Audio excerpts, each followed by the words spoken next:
jërëjëf waa Lindiane Jatiir maa ngi leen di nuyu ku nekk ci turam ak ci santam di leen wax ne am nañ mbégte tey ñëw fii pour nuyu leen pour waxtaan ak yéen pour déglu leen pour gën a xam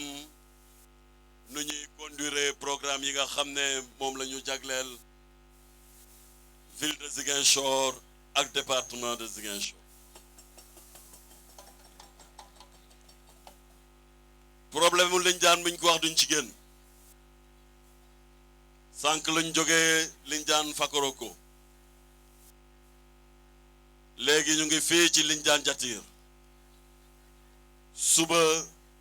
ñu ngi dem Lindiane Casa Verde maanaam weekend bi dañ ko jagleel Lindiane parce que ñëpp xam nañ ni importance stratégique u Lindiane fii ci Ziguinchor ñu bëgg a wax waa Lindiane xam nañ seen importance yëg nañ leen xam nañ li ngeen toll ci dëkk bi xam nañ li ngeen représenté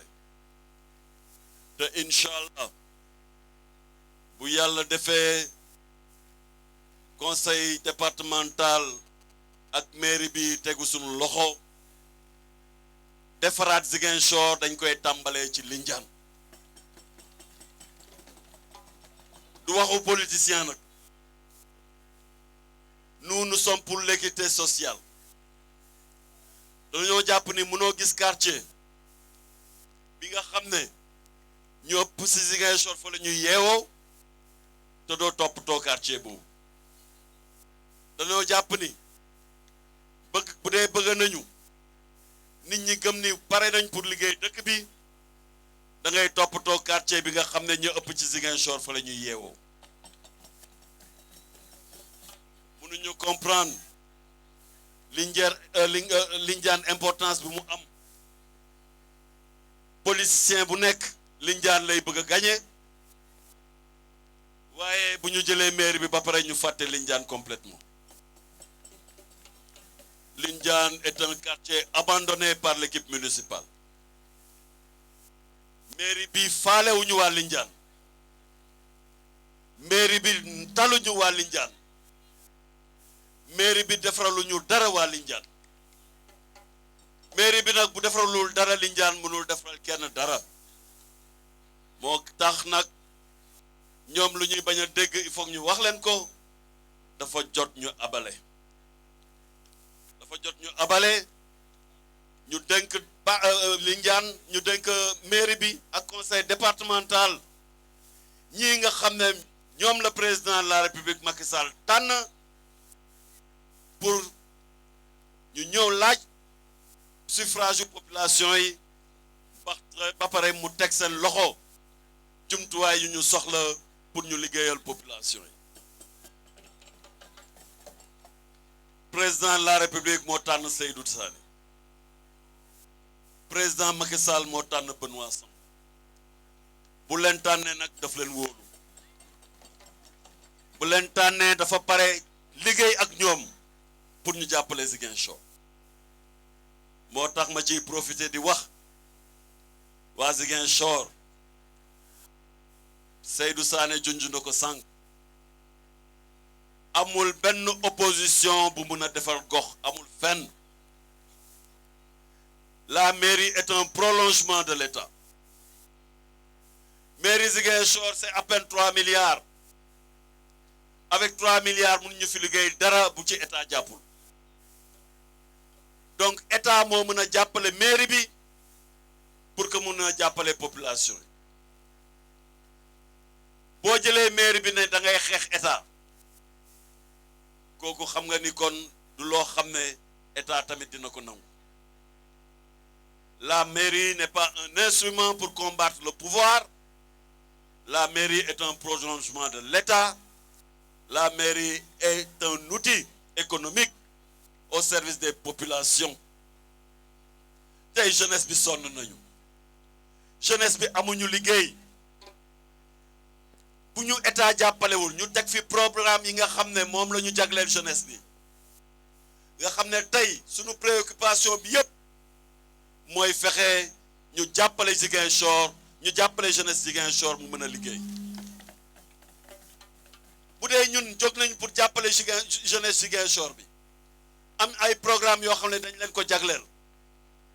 nga bëgg a yow nga ne da ngay jël état da ngay jël mairie bi ak conseil départemental pour xeex pouvoir bi pour ndaw yi bañ am liggéey pour loolu pour tardel ndaw yi la te ndaw yi duñ ko nangu. La jeunesse de Ziguinchor est assez fatiguée. Elle n'est pas prête à attendre encore 5 ans pour trouver du travail. Elle n'est pas encore prête à attendre 5 ans pour que ces conditions puissent changer. Nous devons nous occuper des préoccupations de la jeunesse, de leurs préoccupations immédiates et quotidiennes. Et cela ne saurait attendre. Sur nos programmes, dañ ko wéer ci jigéen yi nga xam ne wane nañ seen xarañ wane nañ seen qualité d'initiative ba nga xam ne tey elles se sont organisées ci quartier yi autour de li ñuy wax les AVEC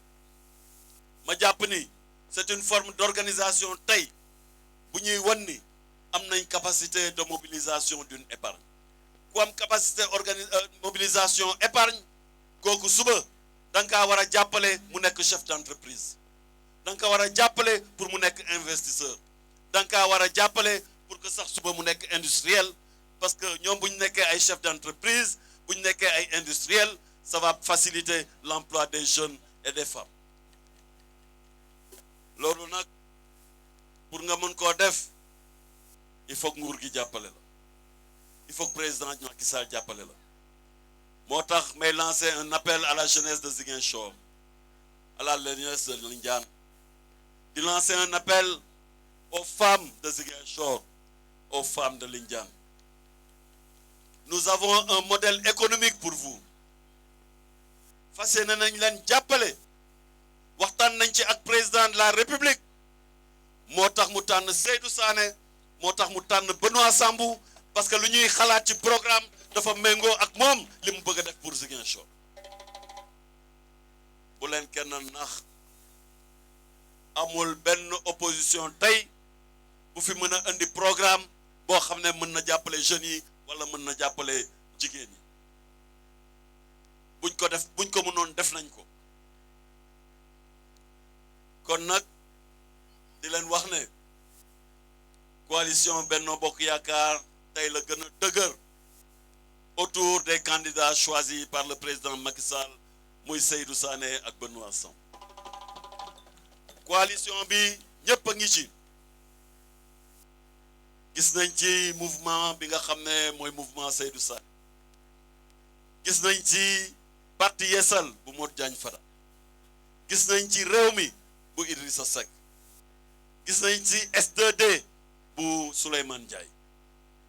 gis nañ ci leader yi nga xam ne gis nañ ci PIT mu ngi fi gis nañ fi LD mu ngi ci gis nañ ci PS mu ngi ci sans compter nag yeneen leader yi nga xam ne mouvement yi nga xam ne ñoom la comme Gérard Nalan ak yeneen mouvement ñu nga xam ne jant bi ak yeneen sans compter tous les leaders yi nga xam ne ñu ngi APR bi nga xam ne te Macky Sall jox leen ay ndombal tànk dégg ngeen sànq ru bi bari dégg ngeen DG bari dégg ngeen docteur Ibrahima Mendy gis ngeen fii député honorable Demba Keïta gis ngeen fii chargé de mission du président de la République Ndeye Marème Sow gis ngeen fii le directeur de cabinet de la ministre Aminata Assome Diatta muy DC Ousmane Goudiaby mais gis nañ fi Gérard Nalan ak ñeneen donc bu dee lii du Benno Bokk Yaakaar kon lan mooy Benno Bokk Yaakaar ci coalition Benno Bokk Yaakaar benn parti rek moo ci génn benn xawma ñaar mooy AFP ak parti Cheikh Tidiane Gadio ñoom rek ñoo ci génn ñoom rek a ci génn gis nañ ci coalition dogu bu Doudou Ka mu ngi ci ñun donc ñuy wax ne di nax seen bopp naan Benno dafa rejoindre opposition dañuy nax seen bopp bu yóbboo nag ñu yeewu xam ne Benno mu ngi ci gannaaw président de la République Macky Sall bu dee nag da ngay bumboo ay quelques responsables yoo xam ne parce que tànn nañ Seydou Sané ak Benoît Sambou ñu mer ñu ñëw jege la mais tey Seydou Sané wane na ni am na ñoo xam ne jóge nañ UCS jóge nañ PASTEF ñu ngi suñu biir kon loolu du ndamoo te koñ bu ñu dem di nga gis ay responsable yu nekkoon UCS wala ñu nekkoon ci yeneen parti yu ñëw taxaw suñu biir te am na ñu xam ne investir nañ leen ci suñuy liste donc le débat n'est pas à ce niveau bu dee dafa am koo xam ne dafa tiit ba jàpp ni bu nee Benno mu ngi ci gannaawam nit ñi votel ko day nax boppam il sera jugé sur son bilan mu neex ko naqari ko il sera jugé sur son bilan bu dee nag liggéeyal na Ziguinchor kon waa Ziguinchor nañ ko fal mais bu dee liggéeyul waa Ziguinchor bu yóbboo mu takk ay bagaasam moo gën muy laaxatu ci gannaaw ay quelques responsables naan waaw Benno mu ngi sangaan gannaaw kon moom ba mu xamee ni Benno la yaakaar mënoon na toog ci biir Benno bi bokk moo gën muy def yëfu tàppale waaye nag nga xam ne ñun amuñu jotu tontante ak kenn lu ñu tal mooy lii nga xam ne président de la République dénk nañu ko jox ñu mission nañu dem leen wax ak population yi wax leen sama programme wax leen li ma bëgg a def pour jeunes yi wax leen li ma bëgg a def pour jigéen yi ñu ñëw ànd ak yéen jël mairie bi jël conseil départemental teg ko sama loxo ma gën a defar Ziguinchor gën a defar Casamance maa ngi leen di gërëm